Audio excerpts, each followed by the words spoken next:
बंधु मैंने आजिर एही कार्यक्रम को आपण मानक स्वागत। आजिर एही कार्यक्रमटी कर्कट राशि व्यक्ति विशेष मानक पई बहुत गुरुत्वपूर्ण अटे। तो आपणकर जदि कर्कट राशि होइथाय तो वीडियोटी को स्किप न करी थरे मात्र शेष पर्यंत निश्चय देखंतु। बंधु मैंने एही 29 मार्च 2025 को एक विशाल महासंयोग हेबाकु जाउछि। कारण एही 29 मार्च को वर्षर प्रथम सूर्य पराग लागिबाकु जाउछि। एहा व्यतीत एही 29 मार्च को शनिदेव मध्य निजर राशि परिवर्तन करिबाकु जाउछंती। कुंभ राशि रु मीन राशि को प्रवेश करिबाकु जाउछंती। तेबे बंधु माने शनिदेव 2.5 वर्षरे थरे निजर राशि परिवर्तन करिथांती। तेबे चलित वर्ष गोटिए दिन रे ही सूर्य पराग एवं शनि चलन हेबाकु जाउछि। एही दिन चैत्र अमावास्या रहुछि। तेबे एही 29 मार्च 2025 को जेउ सूर्य पराग लागिबाकु जाउछि ताहा आमर भारत रे दृश्यमान हेबो नाही। तो एही परागटी आमर भारत रे दृश्यमान नहेले मध्य एहार प्रभाव समग्र विश्व ब्रह्मांड उपरे रहिबो। अर्थात 12 गोटी राशि मानक उपरे एहार प्रभाव मध्य रहिबो। तो ए सबुर प्रभाव रे 29 मार्च ठारू आपणक जीवन रे एक विराट बड़ परिवर्तन हेबाकु जाउछि। तो एही 29 मार्च परे आपणक जीवन रे केउ सबु परिवर्तन हेबो, केउ सबु घटना गुड़िक घटिबो से विषय रे आजिर एही वीडियो रे आमे माने विस्तार भाबरे आलोचना करिबा। सेथिपाई आपणकर जदि कर्कट राशि होइथाय तेबे वीडियोटी को लाइक करी चैनल टी को सब्सक्राइब करि दियंतु एवं कमेंट बॉक्स रे भक्ति एवं श्रद्धार सहित जय शनिदेव निश्चय लिखंतु।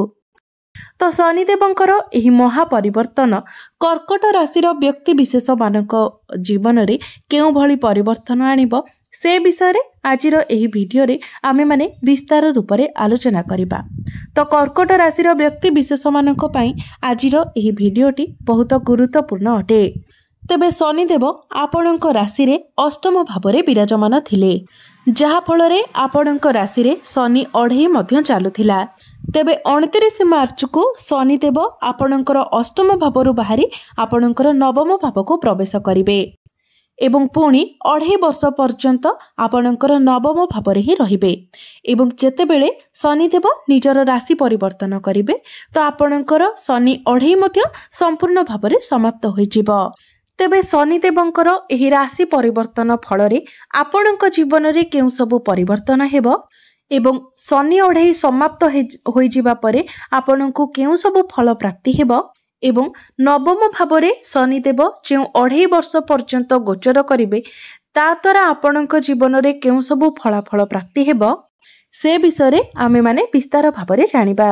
आपणको केउ सबु शुभ फल प्राप्ति हेबो एवं केउ सबु अशुभ फल प्राप्ति हेबो से विषय रे मध्य जानिबा। तेबे बंधु माने आसंतु आरंभ करिबा आजिर एही कार्यक्रम को जहा कि जन्म राशि एवं चंद्र राशि उपरे आधारित अटे। तेबे वीडियोटी रे आगो को बढ़िबा पूर्वरु जदि आपणकर मध्य कर्कट राशि होइथाय तेबे वीडियोटी को लाइक करी चैनल टी को सब्सक्राइब करि देबे एवं कमेंट बॉक्स रे भक्ति एवं श्रद्धार सहित जय शनिदेव निश्चय लिखिबे। तो बंधु माने आपणकर हेउची कर्कट राशि, जहा कि 12 गोटी राशि चक्र मध्यरु चतुर्थ राशि अटे एवं आपणक राशि ठारू नवम भाव रे शनिदेव गोचर करिवे। तेबे शनिदेव जेतेबेले आपणकर नवम भाव रे गोचर करिवे तो शनिकर दृष्टि आपणकर एकादश, आपणकर तृतीय एवं षष्ठ भाव उपरे रहिबो। तेबे नवम भावटी होइथाय हमर भाग्यर भाव। या सहित नवम भावटी मध्य होइथाय धर्मर भाव एवं पितांकर भाव। तेबे शनिदेव जेपर्यंत आपणकर अष्टम भाव रे रहुछंती तो आपण 4 पाद आगको बढ़िबा बेले 6 पाद पछकु घुंची आसीबे। केउठारे ना केउठारे प्रत्येक कार्य रे आपणको विलंब हेउछि। एहा सहित स्वास्थ्य जनित समस्या मध्य देखा देउछि। विशेष करी आपणकर डेंटल इश्यू एवं गला जनित समस्या मध्य देखा देउछि। इन्फेक्शन, एलर्जी एभली किछि स्किन रिलेटेड प्रॉब्लम मध्य आपणकर देखा देउछि किंबा शोल्डर पेन, बैक पेन भली जॉइंट पेन समस्या मध्य आपणकर देखा देउथिबो। एहा व्यतीत कोनोसी कार्य रे मध्य आपणकर मन लागु नथिबो एवं जदि आपण किछि करूछंती तो संगे संगे आपण थकी पडुथिबे। ଆପଣଙ୍କ ମନକୁ ଆଇडिଆ ତ ବହୁତ କିଛି ଆସୁଛି, କିନ୍ତୁ ତାକୁ ଆପଣ କିପରି କାର୍ଯ୍ୟକାରୀ କରିବେ ସେ ବିଷୟରେ ଆପଣ ଜାଣିପାରୁନାହାନ୍ତି। ମାତ୍ର ଯେମିତି ହିଁ ଶନି ଆପଣଙ୍କର ଅଷ୍ଟମ ଭାବରୁ ବାହାରି ନବମ ଭାବକୁ ପ୍ରବେଶ କରିବେ, ତ ଏସବୁରେ ଆପଣ ଧୀରେ ଧୀରେ ସୁଧାର ଦେଖିବାକୁ ପାଇବେ। ଧୀରେ ଧୀରେ ଆପଣଙ୍କର ମାଇଣ୍ଡ ସେଟ୍ ଚେଞ୍ଜ ହେବାକୁ ଲାଗିବ। ଏସବୁରେ ଆପଣ ବେଟରମେଣ୍ଟ ଦେଖିବାକୁ ପାଇବେ। ଏହା ସହିତ ଶନିଦେବ ହେଉଛନ୍ତି ଆପଣଙ୍କର ସପ୍ତମ ଭାବର ଅଧିପତି। ତ ଆପଣଙ୍କର ବୈବାହିକ ଜୀବନରେ ମଧ୍ୟ ଅନେକ ପ୍ରକାରର ସମସ୍ୟା ଦେଖାଦେଉଥିଲା, କାରଣ ଶନିଦେବ ଆପଣଙ୍କର ସପ୍ତମ ଭାବର ଅଧିପତି ହୋଇ ଆପଣଙ୍କର ଅଷ୍ଟମ ଭାବରେ ଗୋଚର କରୁଥିଲେ। ଯେବେ ବି ଆପଣଙ୍କର ସପ୍ତମ ଭାବର ଅଧିପତି ଅଷ୍ଟମ ଭାବରେ ଗୋଚର କରିଥାନ୍ତି, ତ ଏହାଦ୍ୱାରା ଆପଣଙ୍କର ବୈବାହିକ ଜୀବନରେ ଅନେକ ପ୍ରକାରର ସମସ୍ୟା ଦେଖାଦେଇଥାଏ, କିମ୍ବା ଆପଣଙ୍କର ଜୀବନସାଥୀଙ୍କର ସ୍ୱାସ୍ଥ୍ୟରେ ମଧ୍ୟ ସମସ୍ୟା ଦେଖାଦେଇଥାଏ। ତେବେ ଶନିଦେବ ଆପଣଙ୍କର ନବମ ଭାବରେ ଗୋଚର କରିବା ଫଳରେ ଏସବୁ ସମସ୍ୟା ମଧ୍ୟ ଧୀରେ ଧୀରେ ଦୂର ହୋଇଯିବ। ଆପଣଙ୍କର ବୈବାହିକ ଜୀବନ ସୁଖମୟ ରହିବ। ଏହା ସହିତ ଆପଣଙ୍କ ଲାଇଫ୍ ପାର୍ଟନରଙ୍କର କ୍ୟାରିୟରରେ ମଧ୍ୟ ଗ୍ରୋଥ ଆସିବ। ଏହା ସହିତ ଆପଣଙ୍କ କ୍ୟାରିୟରରେ ମଧ୍ୟ ଗ୍ରୋଥ ଆସିବ। ତ ଶନିଦେବଙ୍କର ଦୃଷ୍ଟି ଆପଣଙ୍କର ଏକାଦଶ ଭାବ ଉପରେ ରହିବ। ତ ଶନିଦେବ ଯେହେତୁ ଆପଣଙ୍କର ସପ୍ତମ ଭାବର ଅଧିପତି ଅଟନ୍ତି ଏବଂ ସପ୍ତମ ଭାବର ଅଧିପତି ହୋଇ ନବମ ଭାବରେ ଗୋଚର କରି ଶନିଦେବ ଯେତେବେଳେ ଆପଣଙ୍କର ଏକାଦଶ ଭାବକୁ ଦେଖିବେ, ତ ଆପଣ କିଛି ଡେଲି ଇନକମ୍ର କାର୍ଯ୍ୟ କରିବାକୁ ଲାଗିବେ, ଯେଉଁଥିରେ ଆପଣଙ୍କର ଡେଲି ଇନକମ୍ ହେବାକୁ ଲାଗିବ। କିମ୍ବା ଯଦି ଆପଣ ସେପରି କିଛି କାର୍ଯ୍ୟ କରୁଛନ୍ତି, ଆପଣଙ୍କର କିଛି ବିଜନେସ୍ ଅଛି, ଆପଣଙ୍କର ନିଜର କୌଣସି ଫ୍ୟାକ୍ଟ୍ରି ଅଛି, ଆପଣଙ୍କର ନିଜର କମ୍ପାନୀ ଅଛି, ତ ସେସବୁରେ ଆପଣ ବହୁତ କିଛି ପରିବର୍ତ୍ତନ ଦେଖିବାକୁ ପାଇବେ, ଯାହାକି ବହୁତ ପଜିଟିଭ ପରିବର୍ତ୍ତନ ରହିବ। ଧୀରେ ଧୀରେ ସେସବୁରେ ଆପଣ ଇମ୍ପ୍ରୁଭମେଣ୍ଟ ଦେଖିବାକୁ ପାଇବେ।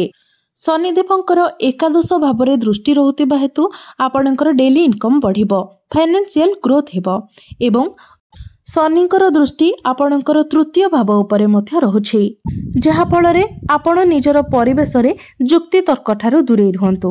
ଆପଣ ଦେଖନ୍ତୁ, ଯେମିତି ଆପଣଙ୍କର ପାଖ ପଡ଼ୋଶୀ ହୁଅନ୍ତୁ କିମ୍ବା ଆପଣଙ୍କର କାର୍ଯ୍ୟସ୍ଥଳ ହେଉ କିମ୍ବା ଆପଣ ଯେକୌଣସି ବି ପରିବେଶରେ ରହୁଛନ୍ତି, ସେଠି ଯେମିତି ଆପଣ କୌଣସି ଯୁକ୍ତି ତର୍କରେ ନ ଫସନ୍ତି।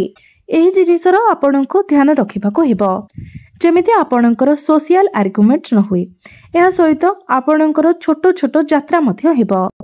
ଆପଣ ଧାର୍ମିକ ଯାତ୍ରା ମଧ୍ୟ କରିପାରନ୍ତି। ତେବେ ଶନିଦେବ ଯେହେତୁ ଆପଣଙ୍କର ନବମ ଭାବରେ ଅଛନ୍ତି ଏବଂ ନବମ ଭାବଟି ଭାଗ୍ୟର ଭାବ ହୋଇଥାଏ, ତ ଭାଗ୍ୟ ରିଲେଟେଡ୍ ଆପଣ ଯାହା ବି କରିବାକୁ ଚାହୁଁଛନ୍ତି, ଯଦି କିଛି ବଡ଼ କାର୍ଯ୍ୟ କରିବାକୁ ଚାହୁଁଛନ୍ତି, ଆପଣ କରିବେ ତ ନିଶ୍ଚିନ୍ତ, କିନ୍ତୁ ସେଥିରେ ଆପଣଙ୍କୁ ଟିକେ ଅଧିକ ସମୟ ଲାଗିବ, କିନ୍ତୁ ସେସବୁ କାର୍ଯ୍ୟ ଆପଣଙ୍କର ଫାଇନାଲି ପୁରା ମଧ୍ୟ ହୋଇଯିବ। ତ ଶନିଙ୍କର ଦୃଷ୍ଟି ଆପଣଙ୍କର ଷଷ୍ଠ ଭାବ ଉପରେ ମଧ୍ୟ ରହିବ। ତେବେ ଷଷ୍ଠ ଭାବଟି ହୋଇଥାଏ ରୋଗ, ଋଣ ଏବଂ ଶତ୍ରୁର ଭାବ। ତ ଆପଣ ଯଦି ବହୁତ ଦିନ ହେବ କିଛି ଲୋନ୍ ନେବା ପାଇଁ ଚାହୁଁଥିଲେ, ମାତ୍ର ସେଥିରେ ଆପଣ ସକ୍ସେସ୍ ହୋଇପାରୁନଥିଲେ, କିମ୍ବା କୌଣସି ଋଣ କରଜ ଚକ୍କରରେ ଯଦି ଆପଣ ଫସି ରହିଥିଲେ, କୌଣସି କୋର୍ଟ କଚେରୀ ମାମଲାରେ ଆପଣ ଫସି ରହିଥିଲେ, ତ ସେଥିରୁ ମଧ୍ୟ ଧୀରେ ଧୀରେ ଆପଣ ବାହାରକୁ ଆସିବେ। ତେବେ ଏବେ ଆପଣ କିଛି ଲୋନ୍ ନେଇପାରନ୍ତି, ତାହା ଆପଣଙ୍କର ପ୍ରପର୍ଟିକୁ ନେଇକି ହେଉ କିମ୍ବା ପର୍ସନାଲି ହେଉ, ଆପଣ କିଛି ଲୋନ୍ କରିପାରନ୍ତି। ଏହା ବ୍ୟତୀତ କାର୍ଯ୍ୟକ୍ଷେତ୍ରରେ ଆପଣଙ୍କ ବିରୁଦ୍ଧରେ ପଲିଟିକ୍ସ ହେବ ଏବଂ ଶତ୍ରୁ ହନ୍ତା ଯୋଗ ବନୁଛି।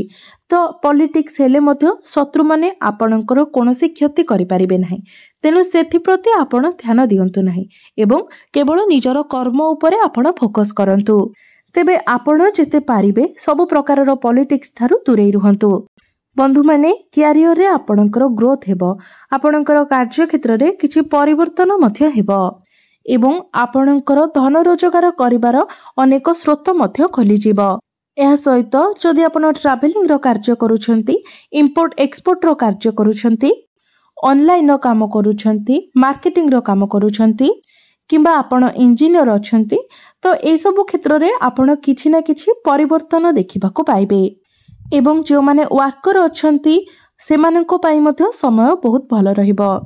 ଏହା ବ୍ୟତୀତ ଆପଣଙ୍କର ଶନି ଅଢ଼େଇ ମଧ୍ୟରେ ଯଦି ଆପଣ କୌଣସି କାର୍ଯ୍ୟ କରିବାକୁ ଚାହୁଁଥିଲେ, କିନ୍ତୁ ସେହି କାର୍ଯ୍ୟରେ ଆପଣ ଆଗକୁ ବଢ଼ି ପାରୁନଥିଲେ, ଆପଣଙ୍କ ଉପରେ ବହୁତ ପ୍ରେସର ରହୁଥିଲା, ଆପଣଙ୍କର କାର୍ଯ୍ୟ ଅଟକି ଯାଉଥିଲା, ଆପଣ କାହାକୁ ଟଙ୍କା ଦେଇଥିଲେ କିନ୍ତୁ ସେହି ଟଙ୍କା ଆପଣଙ୍କୁ ଫେରସ୍ତ ମିଳିପାରୁନଥିଲା, କିମ୍ବା ଆପଣଙ୍କର କୌଣସି କାର୍ଯ୍ୟ ପେଣ୍ଡିଂ ଥିଲା, एवं आपण चाहूले जे आपणकर से कार्यटी कंप्लीट हो जाऊ आपनको से सक्सेस मिलू ताहा गवर्नमेंट रिलेटेड हो कि प्राइवेट हो आपण चाहूले जे से कार्य आपनको सक्सेस मिल जाऊ तो शनिकर यही अढ़ई समाप्त होगा पर धीरे धीरे से सबू आपको रास्ता मिल जाव समस्त प्रकार डिप्रेशन रु आपण धीरे धीरे बाहरी आसबे तेबे वर्तमान मध्य शनि आपणकर भाग्य भाव अच्छी तेणु आपण जहाँ करने को चाहते करंतु किंतु बहुत भाभी चिंती स्टेप नियंतु तरबरिया भाव में आपण बिल्कुल भी कौनसी कार्य करंतु नहीं किंबा कौनसी डिसीजन मध्य नियंतु नहीं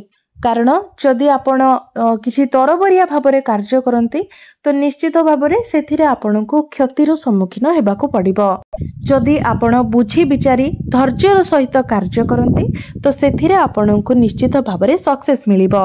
एहा व्यतीत जेहेतु आपणकर कर्कट राशि अटे जल तत्वर राशि अटे तो आपण बहुत चलचंचल होइथांती आपणक भितरे धैर्य सेतेटा नथाय सब कार्य गुड़िक आपण तरबरिया भाव में करनियंती जहा फल आपण को ही असुविधा पड़वा होइथाए। तो बंधु माने शनिकर एही गोचर परे जदि आपण कोनोसी स्पोर्ट्स रे पार्टिसिपेट करंती कोनोसी कंपटीशन रे पार्टिसिपेट करंती किंबा आपणकर शिक्षा क्षेत्र रे आपण किछि आगको बढ़ेबार डिसीजन नियंती किछि करिबार डिसीजन नियंती तो आपणक पई बहुत भलो रहिबो। आपण जदि किछि हायर एजुकेशन करिबा पई चाहुचंती तेबे ता पई मध्ये समय आपणक साथ देबो। तो जो माने विद्यार्थी अच्छंती एवं आपणकर शिक्षा क्षेत्र रे किछि करिबा को चाहुचंती आपणक पई समय बहुत भलो रहिबो।